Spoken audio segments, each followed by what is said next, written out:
At first, I thought the Chinese were opening the door to a new propulsion system, and releasing their own version of the mysterious TR-3B.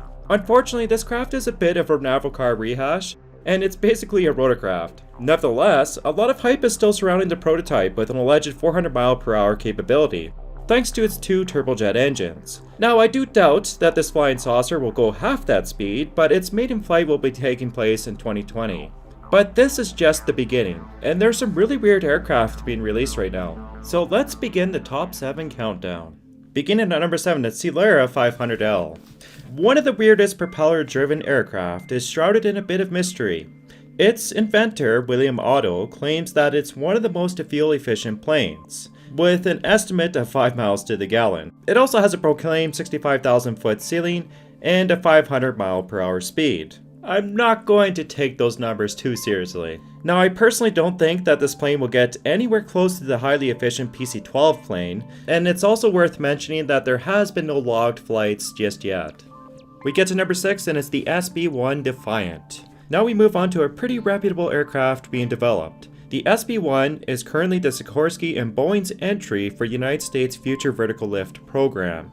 It features coaxial rotors and a pusher prop for just over 287 mph max speed. It can accommodate up to 12 troops, 4 crew members, and additional supplies for medevac operations. The rotorcraft is a fly-by-wire system and can perform large angular attacks along with precise attitude-controlled capabilities. Once again, the craft is just a tech demonstrator for now, and this could actually lead to a more advanced platform.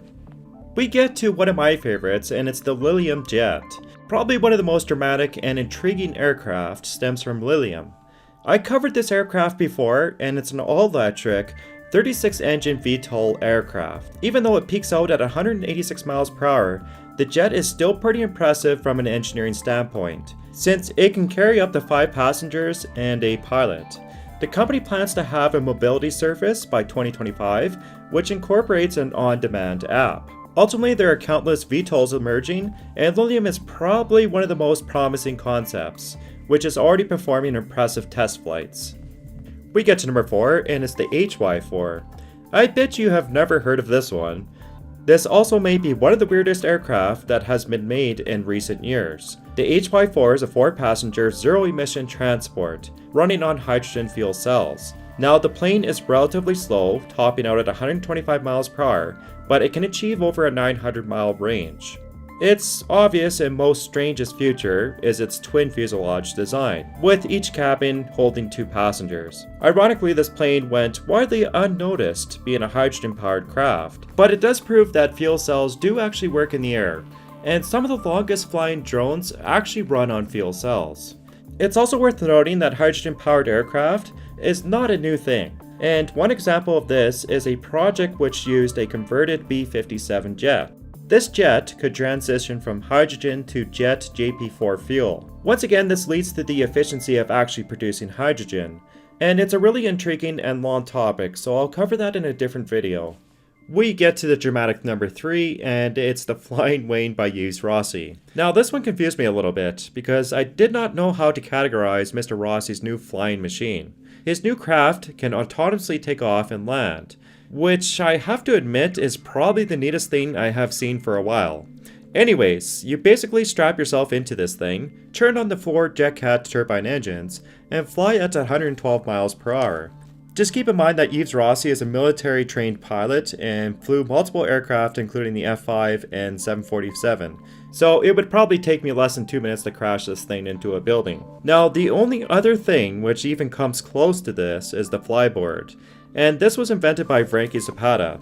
Now, this Green Goblin glider can also do over 100 miles per hour. It features an auto hover mode with triple redundant flight controls.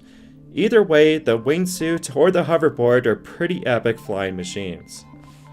Now we get to something that's out of this world, and it's the Dream Chaser. Reminiscent of the iconic space shuttle, the Dream Chaser has been in development for quite a few years. Initially, the Dream Chaser would be capable of carrying up to 7 people into low Earth orbit. but recently it's being built as a cargo spacecraft. The latest version is being developed by the Sierra Nevada Corporation, and the craft is being hyped as one of the most complicated and expensive systems ever built. Now, the spacecraft can be reused for 15 or more times and deliver up to 5,500 kilograms or 12,000 pounds of payload into low Earth orbit, which will typically be the International Space Station. The only catch here is that it actually needs a launch vehicle, so a really big rocket, and the cargo version should be operational by 2021. Now we get to the iconic number 1, and it's the Stratolaunch. I had to include the biggest aircraft in the world because it's a pretty drastic design with pretty important implications. The Stratolaunch has a wingspan of over 385 feet and a maximum takeoff weight of 1.3 million pounds, making it to be the new flying fortress. It's powered by 6 Pratt & Whitney engines, which are the same ones used in the Boeing 747-400 and Airbus 310, so it is indeed capable of carrying very large payloads. So initially the aircraft was made to launch the Dream Chaser and orbitable rockets, but the story around the Stratolaunch has taken a sharp turn, with the recent passing of the founder Paul Allen. Cerberus Capital Management has since acquired Stratolaunch Systems and now are focusing on performing high-speed test services. This means that the Stratolaunch is still up in the air, and with my misuse of a pun, ironically this translates into a positive note, because the Stratolaunch did actually perform its one iconic flight. Regardless, I hope that we do see the plane fly again because it is truly a one-of-a-kind aircraft. So once again, thanks for watching, please like the video if you enjoyed it, and also make sure to subscribe to my channel.